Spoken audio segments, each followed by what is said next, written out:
السيده على ما عرفت وعلى ما طلعت شفت الفيديوهات ديالها وعلى حسب داكشي اللي كتحكي، السيده كانت عايشه بخير، كانت قبل بعدا جا السيد خطبها، وملي خطبها شرط عليها انها تجلس من الخدمه. كانت مهندسه في وزاره العدل، وكانت كتوشي مزيان، شرط عليها انها تجلس في الدار ويعطيها داكشي اللي بغات.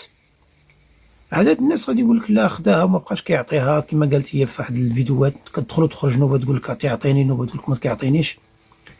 ولكن تبدات على راسها انها شرات واحد صاك ب6 المليون.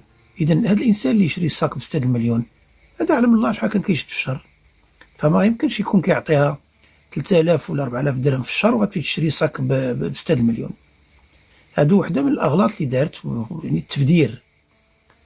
حاجه اخرى ان السيده اللي كيبان ليا هو انها بغات تدخل الميدان ديال الشهره، ما بقاتش قادها تكون مرا ديال